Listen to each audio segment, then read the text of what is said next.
Welcome to the A.N.P.S channel, students. Welcome to the part 2 of Emergence of New Thoughts. Today we are going to discuss about Jainism as well as Upanishad and some Sangha and monastery related thing. So, Vardhamana Mahavira was the 24th of the Tirthankara of Jainism.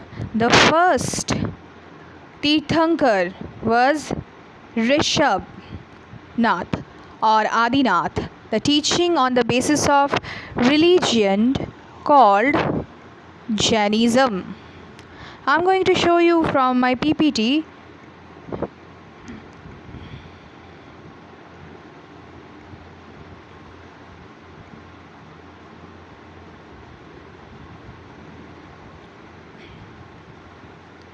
This is Rishabh Nath or Adinath.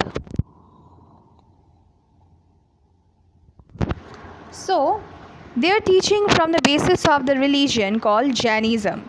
Mahavira, Vardhaman Mahavira, who was born Kundalavana near Vaishali in Bihar around 599 BCE. His father Siddhartha was a head of Lecchavi clan and his mother Trishala was the princess of Vaishali. So basically he came from the royalty family member.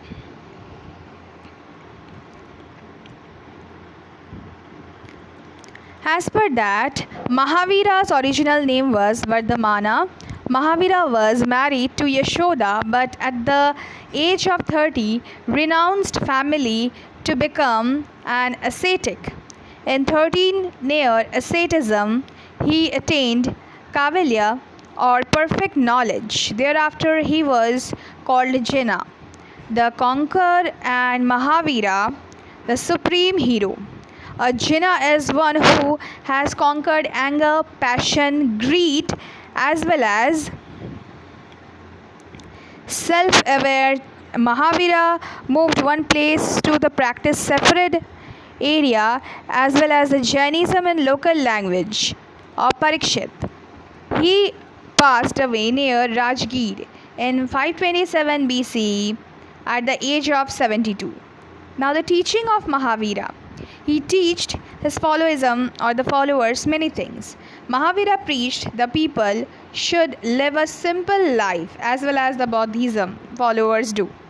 He was against the Brahmanical order and which complicated the life of people with the rituals and evil caste system. So he denounced that the sacrifice of the animals and preached living also the followers to the practice Ashima. Here Ashima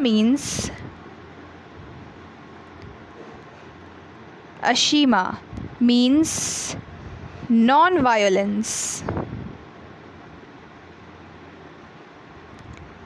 So he is basically follower of the non-violence. As well as we have definitely seen that Mahavira propagated that freedom from cycle of birth and death could be achieved by follow three tantra or the three jewels. These three jewels are right belief, right knowledge, right actions. Mahavira teaching were initially passed on verbally were called Puravas and Agamas.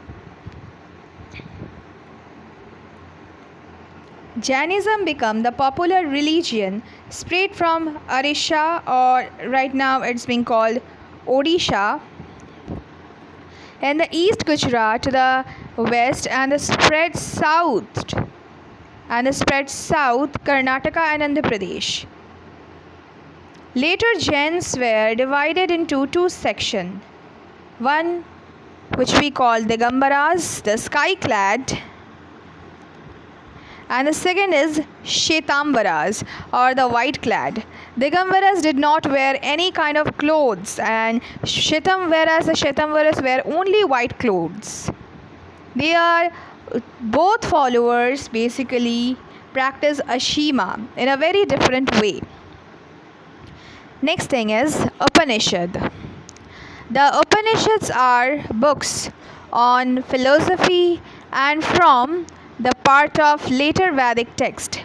Upa means here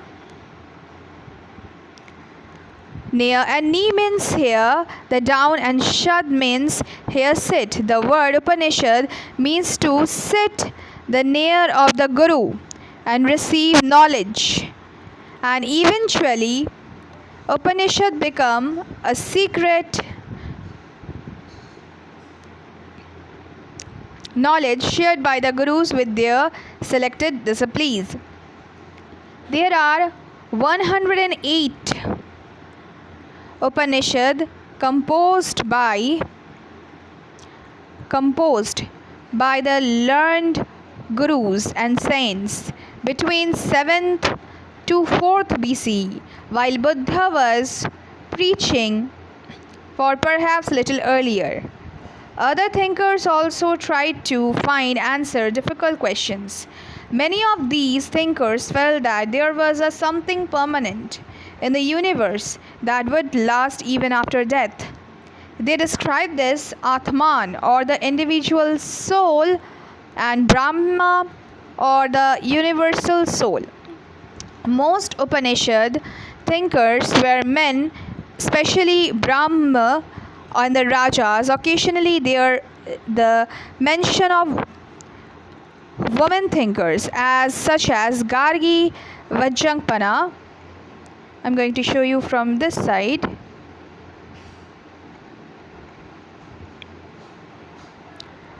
Gargi, the Indian philosopher who showed the empowerment or the revolutionary thought from the Upanishad, and as well as he mentioned the woman thinker, the Gargi, who was famous for her knowledge and participated in debates to head to the royal courts. You can definitely see it from this PPT.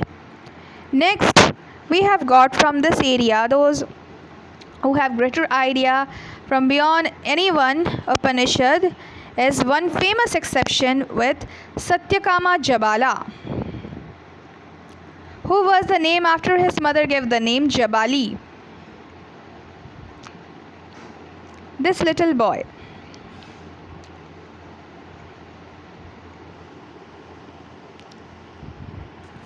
So he was basically the one of famous exception. Why? Because he had a deep desire to learn and was accepted as a student by Brahmin teacher named Gautama. He became one of the best known thinkers of his time, and many ideas of Upanishads were later developed by the famous thinker from the Shankaracharya. Here you can see the Shankaracharya. The Upanishad laid stress on the practice of yoga, meditation, and as well as also the taught law of karma. These three things basically Upanishads do. So what basically things are? Yoga, meditation,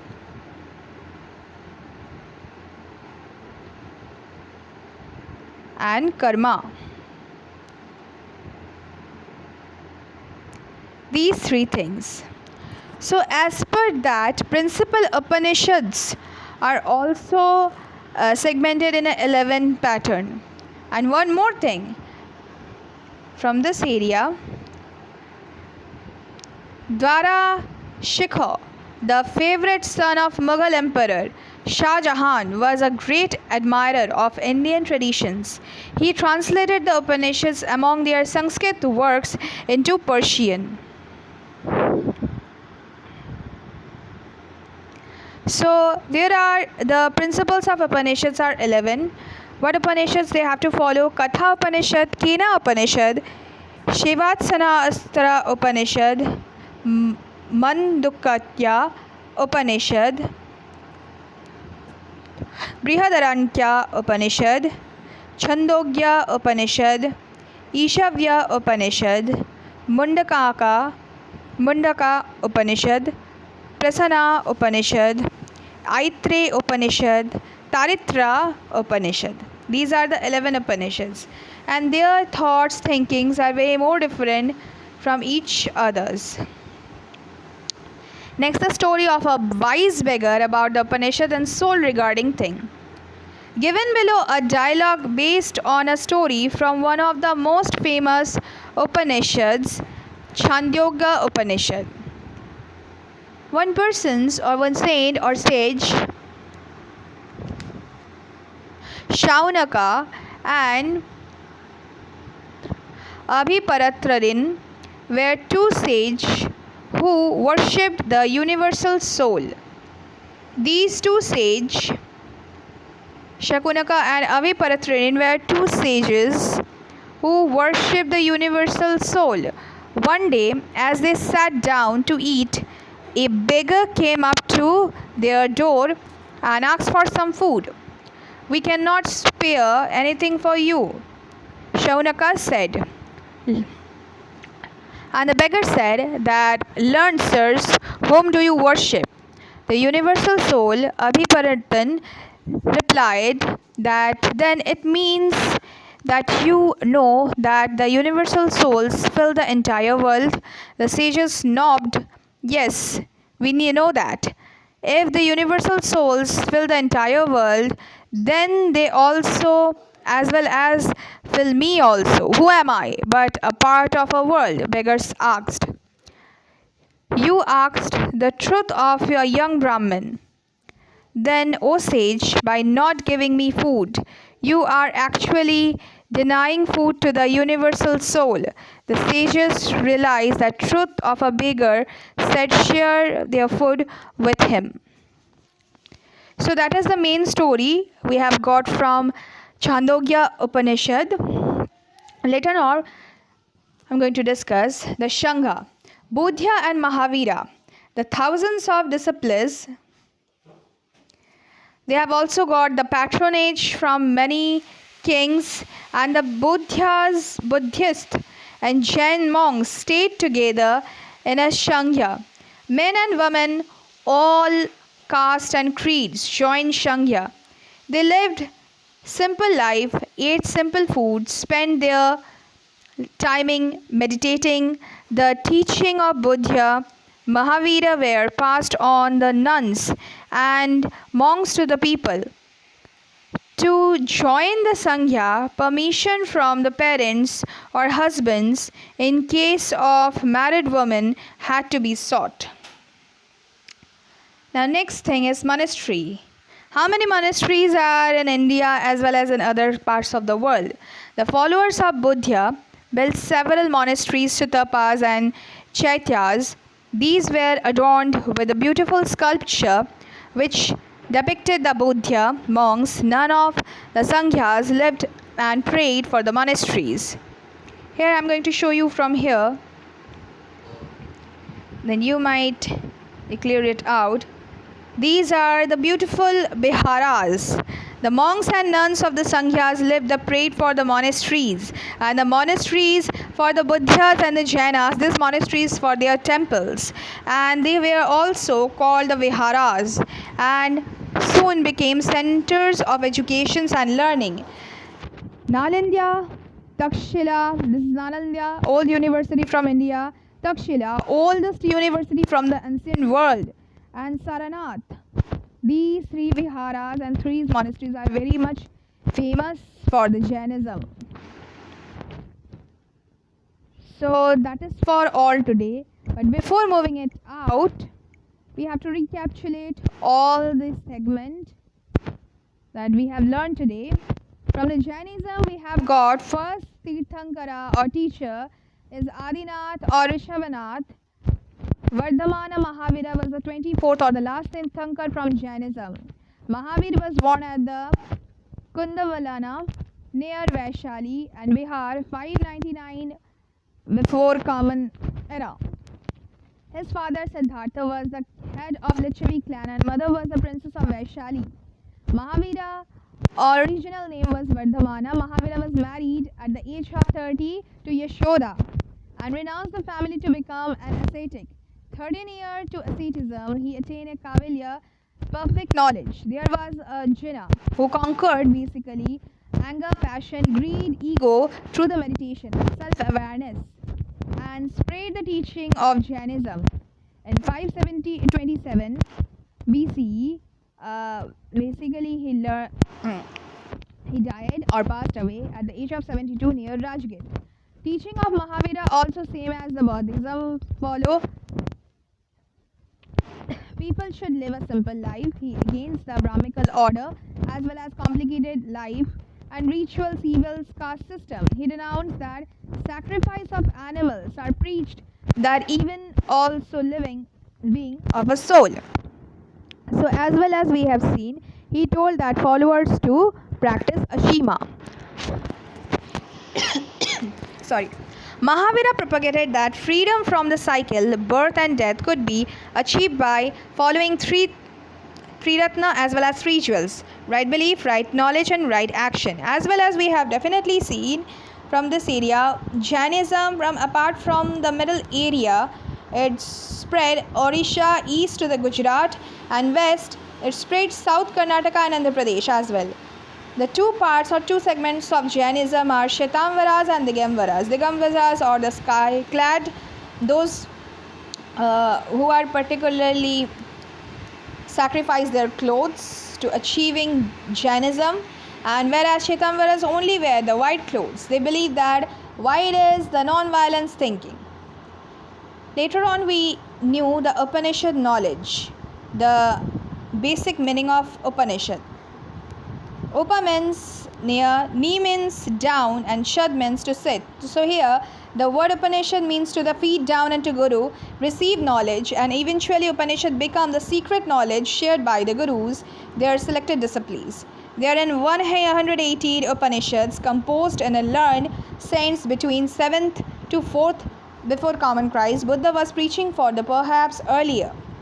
So many other men as well as women, thinkers, philosophers are well known for the Upanishad knowledge. Gargi, of Indian woman philosopher, Satyakama Jawala, who was of exception, in a very little age, he became the one of the best known thinkers of his time. Many ideas of the Upanishads were developed by the famous thinker Shankaracharya, and later on we have seen that Dara Shah, favorite son of Mughal Emperor Shah Jahan, was a great admirer of Indian traditions. He translated Upanishads among other Sanskrit words into the Persian and later on in Islamic. Principle of Upanishads are in 11 segments are divided: Katha Upanishad, Kena Upanishad, Savatsena Upanishad, Mandukya Upanishad, Brihadaranyaka Upanishad, Chandogya Upanishad, Ishava Upanishad, Mundaka Upanishad, Prasana Upanishad, Atreya Upanishad, Tatriya Upanishad. So one more story we have got from Chandogya Upanishad, where we have seen particularly from Upanishad area that the thinkers and followers believe the Atman or the universal souls and the Brahma or the universal souls.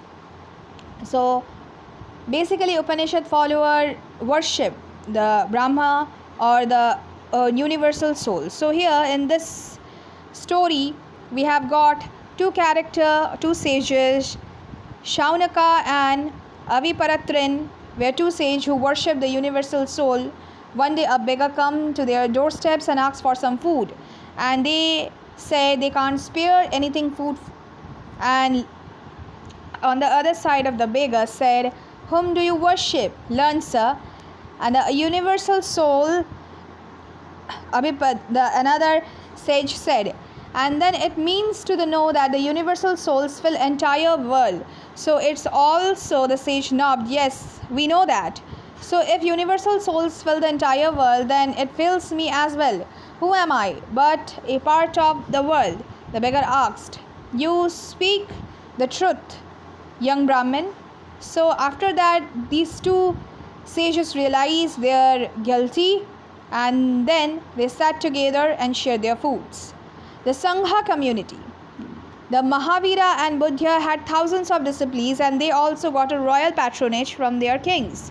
So Buddhists and Jain monks stayed together in a Sangha. Men, women of all caste creeds of Sangha live a simple life, simple food, practice ashima, spent all their meditation, and through the joint Sangha, permission of their parents as well as husband in the case of married women had to be sought. Many monasteries we have definitely seen from these side, like which already called like Bodh Viharas, built several monasteries, stupas, shetas. These were the adorned with the beautiful sculpture, like Takhashila, ancient university from the world.